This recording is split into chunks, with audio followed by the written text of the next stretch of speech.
민간인의 출입이 통제되어 있는 곳, 이곳에 내가 복무하고 있는 부대가 있다.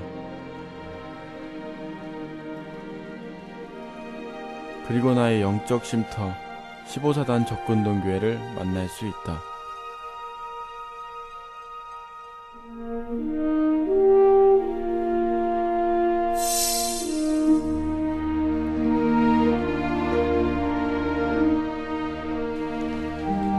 (2018년 4월) 첫 주일 아침, 오늘도 우리 병사들은 고된 일상을 깨고 교회로 향한다. 매주 교회를 찾는 이 발걸음도 나에게 이제 얼마나 남았을까? 입대한 지 6개월 된 강일병은 나의 교회 단짝이다. 반갑습니다. 네, 반갑습니다.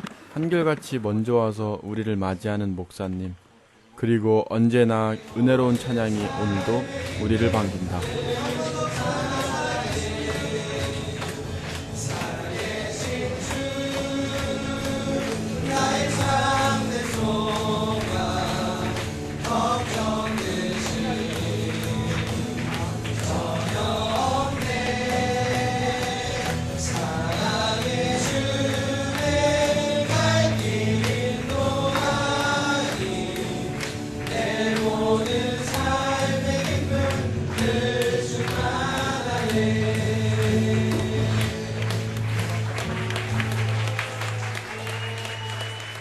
네, 38년대 일대대에서 이제 훈련받고 이곳에 배치받은 우리 아주 보석같은 형제들 이 자리에 함께했습니다. 경례는 필승!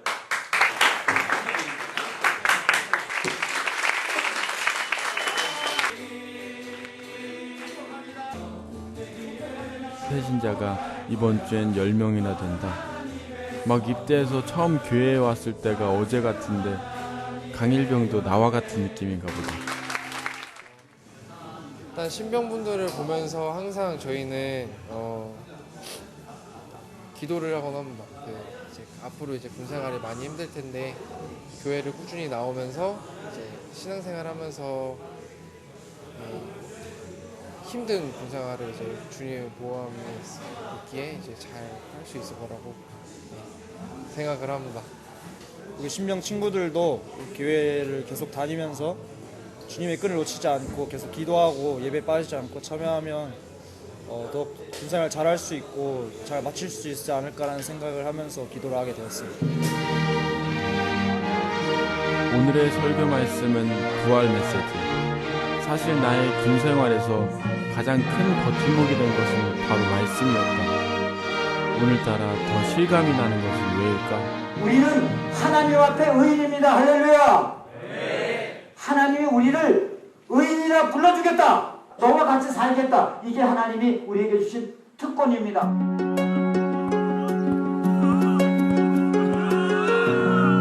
주일 예배 후인 이때가 내겐 가장 여유로운 시간이다. 군에서 처음 예수를 믿게 된 강일병과 나와는 자연스럽게 신앙의 멘토와 멘티가 되었다. 요즘 뭐 군생활하면서 힘든 건 없어? 군생활하면서 힘든 건 없는 것 같습니다. 군생활하면서 뭐 신앙생활하면서 힘든 건 없어? 요즘에? 신앙생활에서는 지금 제가 정시호 상무님도 알다시피 제가 이제 군입대 후에 교회를 나오지 않았겠습니까? 그래가지고 아직은 신앙생활에 대해 깊이 이렇게 막 들어가 본 적은 없는 것 같은데 아무래도 이제 제가 군대 이제 종교 대표로서 그 리더십이 아직 부족하지 않나. 네, 그래서 그 부족한 리더십을 조금 더 채워야 될 것 같다고 생각합니다. 나도 초반에 많이 어려웠어. 뭐 말씀 전하고 애들한테 전도하고 이런 게 많이 어려웠는데 그래도 말씀 공부하면서 주님 말씀 깨닫고 그 삶을 적용하자고 내가 마음을 먹고 적용을 하고 나니까 진짜 군생활에 많이 도움이 됐던 것 같아. 많이 힘든 것도 다음 날에 다시 힘을 낼 수 있는 근기가 되었고. 사실 강일병에게 자신 있게 얘기는 했지만 정작 발등에 불이 떨어진 것은 나다. 제대하는 날이 곧 다가오기 때문이다. 저녁이 얼마 안 남으시지 않았습니까? 그 전역 하시고 대학 생활 하시면서 교회를 이제 꾸준히 나가실 수가 있으십니까? 바쁘시지 않겠습니까? 그치, 나도 그게 많이 걱정인데 예. 솔직히 나도 대학 돌아가서 지금처럼 신앙생활 유지할 수 있을 거라는 생각이 안 들고 많이 걱정이 돼요. 공부도 이제 많이 해야 되고 돈도 내가 벌려면 알바도 해야 되고, 그래도 지금 마음 잃지 않고 계속 쭉 이어가고 말씀 놓지 않고 쭉 가다 보면 다시 대학교에 돌아가서도 내가 교회 생활 잘할 수 있지 않을까 생각이 들어. 같이 기도해 줬으면 좋겠어. 아, 감사합니다.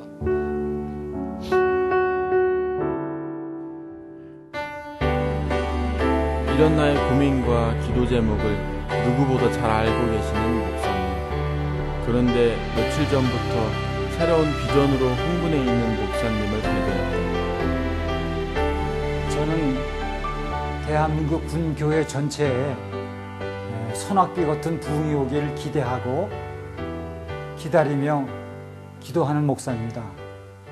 하나님께서 감사하게도 이 적군동 광영교회에 많은 일을 하고 계십니다. 특히 많은 용사들을 예배에 보내주십니다. 그런데 한 가지 늘 고민이 있어 왔습니다.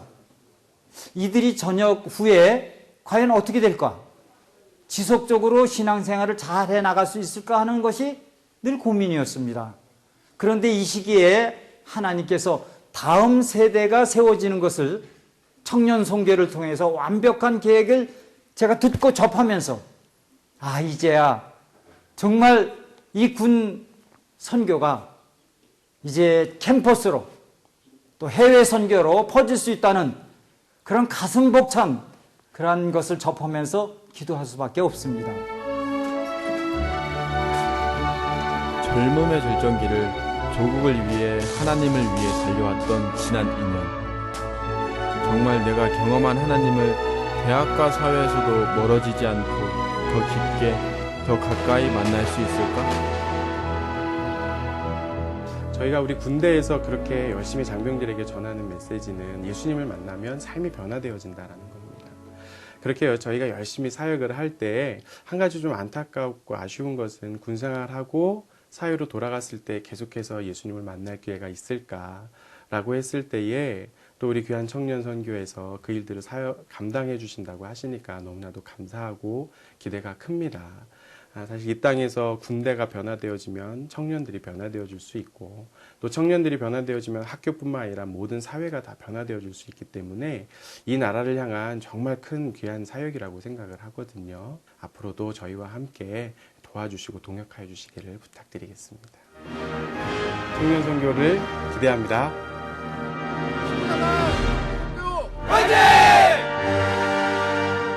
취업 경쟁과 타락한 문화로 황폐화된 캠퍼스에 언제 영적인 기분일까? 치열한 경쟁 사회에서 흑수저 은수저 한탄하면서 꿈과 도전을 잃어가는 우리 세대. 오직 이 시대를 살리시려는 하나님의 거룩한 모습을 바라보며 나아가는 청년 선교가 이 세대를 회복시킬 마지막 보루임을 나는 믿음으로 확신합니다. 어느 날 이렇게 하나님이 기도 중에 주셨던 어떤 부분들을 이렇게 묵상하는 중에 저에게는 뭐가 보였냐면 이 군하고 캠퍼스를 연결하면 되겠는데? 라는 게 보인 거예요. 근데 이거와는 별개로 하나님께서 우리를 구체적으로 인도하신 게 뭐냐 하면 이제 해외 선교인데요. 몇 년 전부터 하나님께서 구체적인 하나님의 인도로 청년들을 파송하기 시작했어요. 1년 단위로. 그러니까 20대에 11조를 드리자. 그러면서 이제 일을 우리가 더 종합적으로 감당하기 위해서 이제 사단법인을 세운 거잖아요. 이제 여기에 이제 한 핵심이 뭐냐 하면 이제 개미군단 15만 명 모으는 겁니다. 그러니까 한 달에 정말 커피 한두 잔만 아끼면 한 달에 10,000원 이상 생활할 수 있잖아요. 저는 이 어렵지만 이 하나님이 일하고 계신 여기에 소망을 두고 우리나라 다음 세대 하나님께 돌이키려고 작정하신 것처럼 보이는 이 하나님의 질투라고 그럴까? 여기에 소망을 두고 사실 가는 거죠. 그러면 주님이 하실 거라고 이제 믿는 거죠. 하나님, 우리 민재리에서 기도합니다. 캠퍼스에 돌아가서 많이 어려울 수 있는 일들이 많이 있겠지만 저나 우리 민자나 그 캠퍼스에 돌아가서도 지금 날 잃지 않고 저희 주님께 마음 돌리며 살아갈 수 있는 삶을 살